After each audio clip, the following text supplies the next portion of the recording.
mpaka sasa hivi mimi nashukuru sana, hali inakwenda vizuri sana, wala haina matatizo makubwa. Mambo madogo madogo lazima changamoto kidogo madogo zitakuwemo, lakini hakuna changamoto kubwa kiasi ambacho za kusema kwamba kulaumu kiasi kikubwa, ila kuna tatizo lililokuwepo si la mahakama, la waendeshaji zile kesi, hawa watu wa chini hawa, kama mfano tuseme makarani au wakili hawa huku chini huku kuna matatizo, kwa sababu huku kuna kitu kwamba mnyonge na mtu aliyokuwa sio mnyonge. Sasa sisi changamoto hizi zishafikia hatua kiasi ambacho sasa hivi zinatuathiri kwa sisi wanyonge. Sasa sijui ngazi za juu watalishughulikia vipi hili suala, ili na sisi wanyonge tupate haki zetu, tukifikia hatua ya kudai haki zetu kwenye mahakama. Kwanza tunakupongeza sana kwa kutupongeza mahakama kutokana na utendaji wetu. Tumeshukuru sana na tumejisikia faraja sana kuipongeza mahakama kutokana na utendaji wetu. Unajua, jambo la kutenda haki sio jambo la mchezo. Kwa hiyo tukipata watu wakiona nini tunachokifanya, tunafarajika. Wanaosikiliza mashauri haya ni mahakimu na sio makarani. Kwa hiyo napenda kumfahamisha kwamba endapo akifika mahakamani na shauri lake linapokuwa lishafika kwa hakimu, ukiwa kuna tatizo lolote la mtendaji wa chini, basi afike kwa mahakimu dhamana.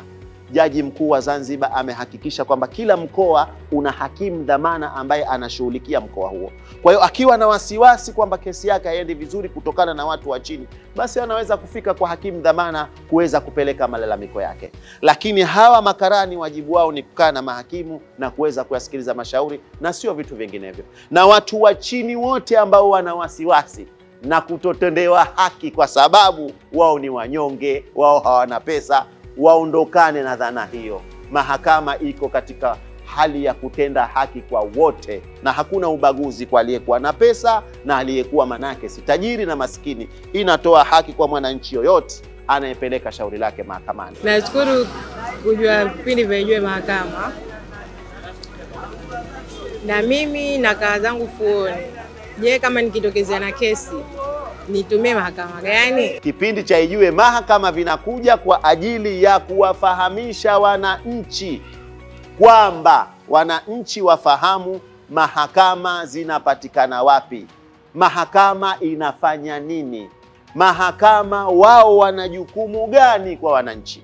Kwa hiyo Bi Riziki, napenda kufahamisha kwamba wewe kwa sasa, kwa vile mahakama ya mkoa wa Mjini Magharibi ipo Vuga na mahakama ya wilaya ya Magharibi B iko Vuga, utakuja zako Vuga. Lakini recently, yani muda si mrefu, kutokana na jitihada zilizofanywa na maboresho makubwa ya kujenga majengo mapya, utaelekea Kisakasaka. Kuna jengo zuri la kimahakama, utapata nafasi nzuri na utakuwa una kila aina ya sababu kupatiwa haki yako kutokana na miundombinu mizuri iliyoko kwenye majengo mapya. Kwanza nimefurahi sana kupata kuvijua hivi vipindi vya Ijue Mahakama. Nimefurahi sana kwa sababu tunakuwa tuna maswali mengi sana huko chini, afu tunakuwa hatujui jinsi ya kuuliza na tukapata majibu.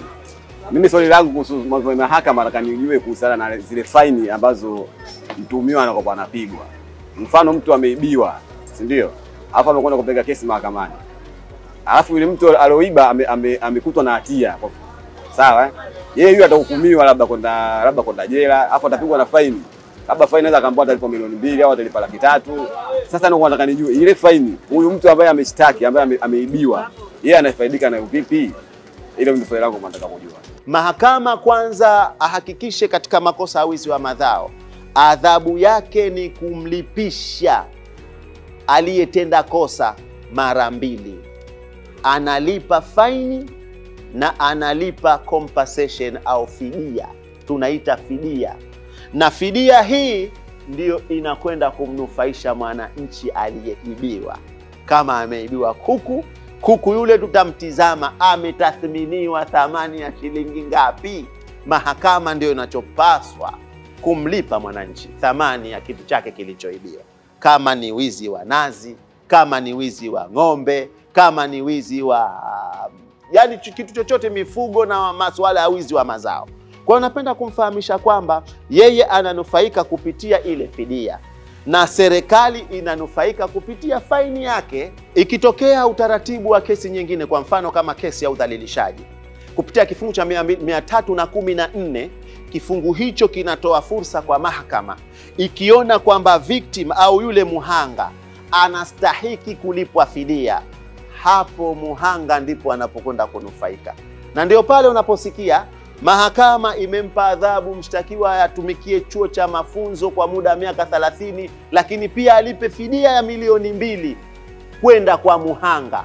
Hiyo ndiyo faida ya muhanga.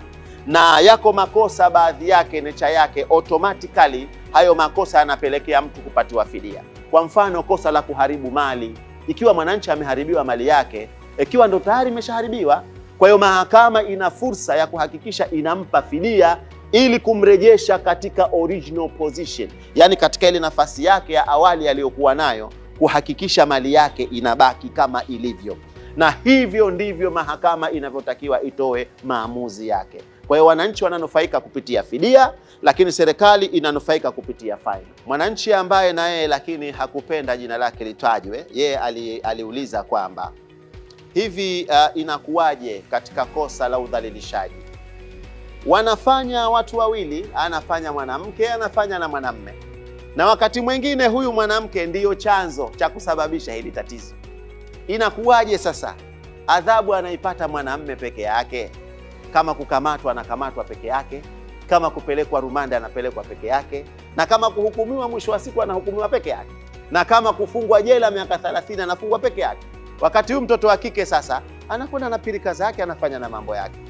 Napenda nimjibu kwamba ndio mtazamo wa sheria ulivyo, na hapa ndipo tunapoona kwamba sheria pengine inahitaji mabadiliko, kwa sababu pengine ingesaidia kama mtoto anayejielewa kuhakikisha anamshawishi mwanamume kufanya makosa na yeye angeadhibiwa, basi angeweza kupungua sana haya.